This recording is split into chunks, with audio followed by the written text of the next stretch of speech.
Yo, yo, what's rockin'? So this is part two of the Django Web Framework series.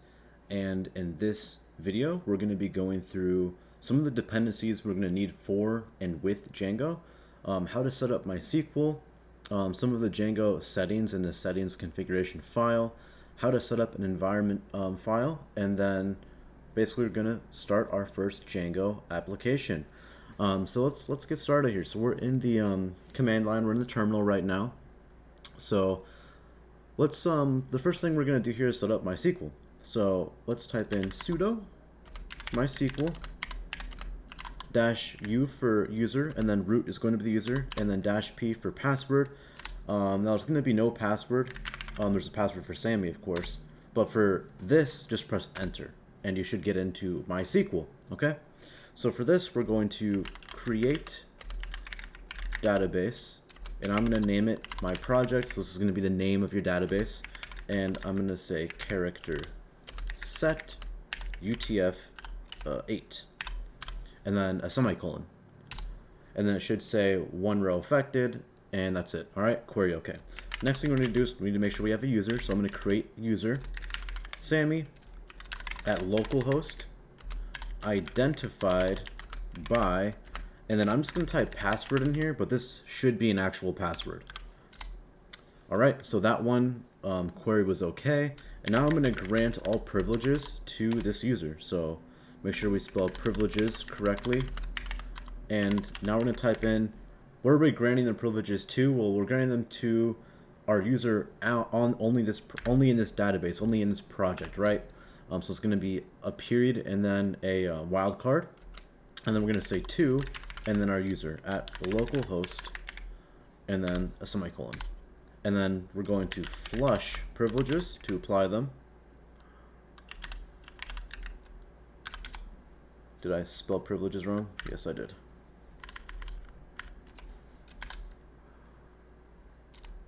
All right, and then just a slash and q, and then it'll say bye. Awesome. So you may want to note the username and password that you're using for MySQL, because we will need that in the future. Okay. So next, what we're going to do is we're going to use pip to start installing some dependencies. Pip kind of stands for preferred installer program. It's kind of used in conjunction with Python. Just another like package manager, if you will. So I'm going to say pip3 install virtual env. It's going to say already satisfied. All right, sweet. So we already have it. So the next thing I want to do is I want to make sure we're in the right directory. So I'm going to say pwd. We are inside the home user directory. Okay. So what I'm going to do is I'm going to make a directory called my project. All right. Now I'm going to cd inside of my project. Okay. So now if I pwd, you're going to see exactly where I'm at inside of home username my project. All right. So now what I want to do, I want to actually start a virtual environment. I want to create one. So I'm going to say virtual env my project env. Bam. All right. So now if I ls here, you're going to notice that there's actually a folder here created called my project env. So now what we need to do is we need to activate that virtual environment. So I can say source, and then I can say my project env bin activate, and then enter. And then now with these parentheses, you can see that I'm inside of my virtual environment. Pretty cool, right? So next, what I need to do, now that I'm inside of my virtual environment, I'm going to actually start installing more dependencies, because the whole reason behind a virtual environment is to kind of segregate your dependencies from project to project, because you're going to have a virtual environment for each individual project. So I can say pip install Django, right? And that should work. And then I can kind of I can actually install a bunch of things together. So I can say pip install, and then I can say Django allauth. I can say Django.env, Django storages, pillow, Django tiny MCE, Django user agents, gunicorn, and MySQL client, and it should start installing all of those. Let's see, which one could it not find? All right, couldn't find user agents. That's fine. I'll just delete that one for now. It's probably one word.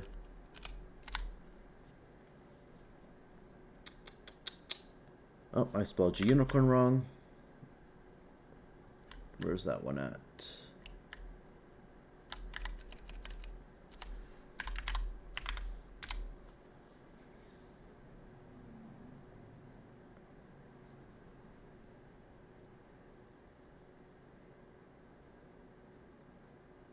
All right, so now all of these are installed. I'm not going to worry about Django user agents for now. But anyways, now that all these dependencies are installed, and if you'd like to learn more about these individual dependencies, you can check out the actual blog post at the very top. I kind of broke down each individual dependency, and then I linked to their documentation as long as they had decent documentation. Some of them don't. Yeah, so now we're ready to actually start the project. So I can type in Django admin start project, and then I'm going to call it my project, and then I'm going to type a period at the end to make sure it's in this directory that we're in. Bam. So now if I ls again, you're going to see that now I have a my project and then a manage.py file that were created for me. Right away, I'm actually going to make another file. This is called a Django app. So I'm going to say Python manage.py, and this is how we're going to be calling a lot of the Django functions from now on. You're going to have to use Python manage.py and then whatever you want to do. So I want to start an app, and I'm going to call this app main. Bam. All right, so now I have a main application. So this is kind of where VS Code really comes in and helps us out, is the fact that it can show us the files and the folders, the hierarchy. So I don't have to like ls and like nano and use vim, different like text editors. I can just go up here and I can say open folder. Instead of root, I'm going to say home Sammy my project, and I'm going to say okay. Now it's going to open up a new window, if you will. I'm going to trust all the authors of this because I'm the author, right? But the issue with this, and I don't want to say issue, I say that lightly, but it's going to put you inside of your root directory, or it's going to put you back to your root user. So you have to switch users back to your, your non-original user, and then just make sure you're in the right directory again. So you are, or I currently am. I'm seeing everything that I should see. But now what you're seeing up here is we have the my project, you have main, this is the application, and this is the project folder, if you will. Right now, we're only going to be focusing on the project folder, specifically this settings folder, all right? So one of the first things we're going to want to do is we're going to want to have to import OS right here. Oh, not options, just OS. One of the next things we're going to do is we're going to make sure that allowed hosts is allowing everything with a wildcard. And then we're going to want to add some installed apps here. The top ones always needs to be the application that you actually created. So this main, if you renamed this app to something else like blog or something, this would need to be called blog. But we named ours main, so it's going to be main. But below this, we need to put everything else. So like storages, we have Django storages, right? We have tiny MCE, so we're going to need that in here. What else do we need? We have allauth, we need that in here. And then we also have allauth.account, because that's part of the allauth package. And then we have allauth.social account, and that's part of the allauth package. And I think that's everything that we need right now inside of the installed apps. For middleware, we don't need to change anything, but I would probably put, actually maybe up here, I would put a site ID and just equal it to 1. That might be used in the future, might not be, but if it's not used, then it's not a big deal. So something else that we're going to need, and this is actually in the blog and it's just too much for me to type out, is the tinymce default config. This is inside the documentation. I'm just going to paste it in here. I personally didn't change anything from their docs, but this is something you need in order for tinymce to actually work, okay? For the templates here, we are going to have to make a change here. So I'm going to I'm going to join some paths here. So I'm going to say os.path.join, and we're going to get the base dir in here. And then we're going to make a folder called templates. So we're going to need to make sure that those are joined and it can find the templates directory. Okay, sweet. So everything else in here looks good. I'm going to keep on scrolling down. All right, so database is the next one. Obviously, we made a MySQL database. So we're going to need a different database structure in here. It's going to look like this. So you're going to see that the backend's different. It's just MySQL. The name is going to be the name of your database. Mine was called My Project. You're going to need to use the username of your MySQL user, which for me was Sammy. You're going to need to put your password for MySQL in here. Mine was just password. And then these two should just be left the same, okay? But you will need to make these changes in order for your MySQL database to work. All right, so what's next? So the last thing that we'll need to do inside of this file, actually not the last thing, we still forgot to set up Django all auth. So this is mandatory. You'll actually need this code in here. Again, it's in the documentation. You can scroll through if you'd like to. I do have it linked in the blog post, and I explained all of these settings fairly well. I'll kind of explain them again right now to help. So the email required is just so when a user logs in or signs up, they're not using a username. They're going to be using their email, and that kind of coincides with the authentication method is going to be through email. If you're going to require authentication through email, then obviously you're going to require email when they sign up, right? Email verification is set to none because I'm not going to be going through how to automate emails being sent out in this series. It's kind of outside the scope of what I'm talking about. And because we're authenticating through email, I don't want username to be required at all. These slashes here for the redirects, so the login and the logout redirects, this just means when the user logs in or logs out, they're going to be redirected back to the home page. For login, if you'd like, you can maybe redirect the user to like a profile page, but we don't have a profile page set up yet. So these might not work actually to begin with for now. I'm going to comment both of these out because we don't have a quote-unquote home page yet, and I don't want those to break the application when we're starting it up. All right. Other than that, we have one last thing to do, and it's just going to be creating a static root. So I'm going to say static root is equal to os.path.join, and we're going to join it to, again, the base dir, and then static. All right, and we're basically going to do the same thing for media, except I'm going to change these to media.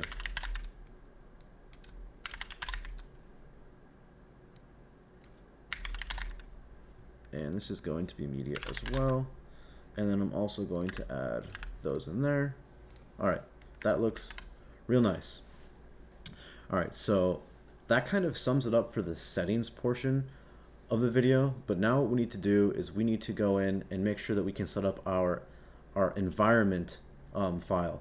So if you're not familiar with an environment file, it's to store sensitive environment variables. And how we're going to create is I'm just going to simply click in here, and I'm just going to say new file, and I'm just going to type .env, and it's going to look like a gear almost.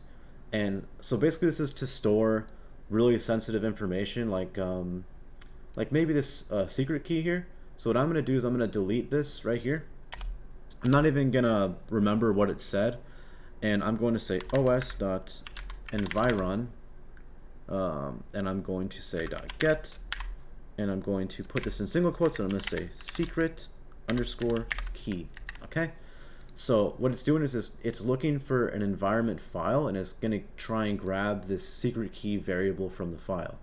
So if I go into .env, I can say secret, if I can spell, underscore key is equal to, and then I can just start typing in. I don't want to say a bunch of weird stuff, but it's not recommended to reuse that Django key again. So I'm just going to type this in. That's fine for me. Not a big deal. I'll probably change it again if I want to. Anyways, so you can add really anything to this to the environment file as long as you use this format. You could add debug, you could add allowed host, you could add the installed apps, anything you want really to it. But right now we have one problem. Our application doesn't know how to read that file. So we're going to have to do one more thing. We're going to have to import .env right here. And then we're going to have to say, we're going to have to give it like the path. So I'm going to say .env path is equal to path, right? And then I'm going to do a nice little slash there. And then I'm going to say the file name, okay? So that we're kind of establishing where it's at, the path. And then I'm going to throw in an if statement, conditional statement, and I'm going to say if.env path, if it exists, then we're going to do something. So what are we going to do? Well, I would like to read this. So I'm going to say read.env. I'm going to make sure I cast it as a string, and then I'm going to say .env. So now when this application is trying to read my settings file to run, it's going to read this first before everything else because this is code, and it's going to know instantly where this .env file is located. All right, so now that we did that, what I'm going to do is I'm going to re-enter my virtual environment because you can see here that I'm not currently in it anymore. So I'm just going to say source my project env bin activate, and I'm going to say python manage.py make migrations. All right, so it says that there's no module named all. All right, so I spelled it wrong right here. I spelled all auth wrong. Django's actually really good at throwing errors, just so you know. Bam. All right, so no changes detected. And essentially what this is doing is this is going to create our MySQL tables for the database. So now I'm going to migrate. It's going to be kind of slow. You're going to see all these migrations apply here. And bam. All right, so now here comes the cool parts. So I'm going to run one more command, and it's going to be collect static. All right, so we collected a bunch of static files. You're going to see a new file pop up here. So this is collecting static files for TinyMCE, for your admin panel, because Django comes with a pre-built-in admin panel. So it's just making sure that you have all your critical files for these different things. Lastly, I'm going to show you that this works. So I'm going to type in python manage.py run server. Let's go ahead and open a browser, and look at that. So we're running locally right now, but this is really awesome. And that's really as far as I want to go with this video. We were able to set up our environment file. We were able to go through most of the settings and really configure all the settings. We were able to install all of our dependencies, and everything went really smooth. And yeah, that's it. Hope you enjoyed. Have a good rest of your day, and I'll see you in the next one.